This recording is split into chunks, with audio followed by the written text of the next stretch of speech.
Sorry.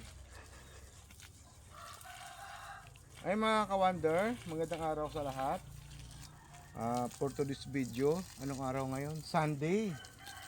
Ayan. Ito mga ka-wonder, yung in-order kong host sa online. Ayan o. Diba? Nakapag-dilig na tayo ng ating farm, ng ating sagingan. Kahit nandito sa malayo. Uy. Kasi pag natupi siya, humihina. Kasi ka-wonder, itong host na na-order ko, okay naman siya. Kaso, manipis. Madali lang siyang matupi. Pero okay naman. Siguro ano lang talaga to, pagkatapos gamitin, kailangan lang siyang iligpit para hindi siya kasi ito tingin ko pag natusok to, saglit lang siyang mabutas siya kaagad. Ito, ulitin natin to dito.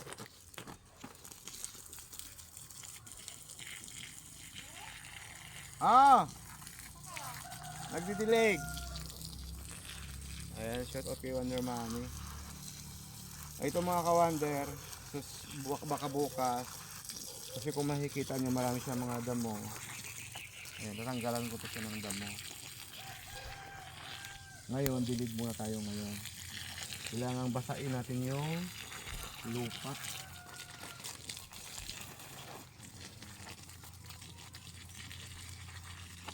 Sa mga nagtatanong kung anong saging ito, ang tawag po dito ay dwarf. Dwarf to mga ka-wonder, kasi kita nyo naman, di ba, liliit? Dwarf. Bonsai. Hindi, ano lang to, saba. Saba to siya mga ka-wonder, nakatanim lang natin. Dito naman tayo sa kabila. Dito tayo sa lakatan. Ayan. So mga ka-wonder, lakatan naman to, lakatan. Ayan, lakatan. Nadiligan ko to kanina pero diligan natin ulit. Kasi hindi siya masyadong nabasa.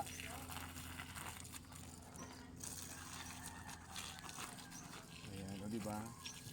Tingin nyo mga ka-wonder, survive kaya to kasi init ang panahon eh. Mainit. Ano to, binili ko lang din to sa online. Lakatan. Kaya ang isip ko nito kasi, kaya dito ko siya banda nilagay kasi nung panahon na tinanim ko to tag-ulan, dito kasi puno ng tubig. Kaya sa bandang taas ko siya tinanim. Yan, nung tinanim ko to, ano lang to, yung pangtanim lang talaga. Ito naman ay tanlad. Ayan.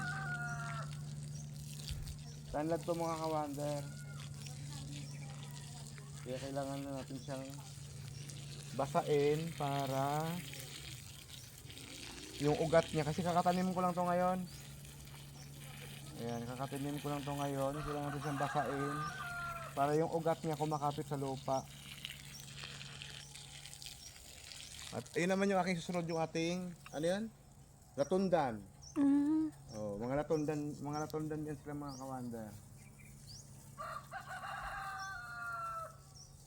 Ayun na mga ka-wonder, salamat sa iyong panonood at happy Sunday sa lahat. Ayun, dahil Sunday ngayon, magsimba tayo mamaya. Bye-bye!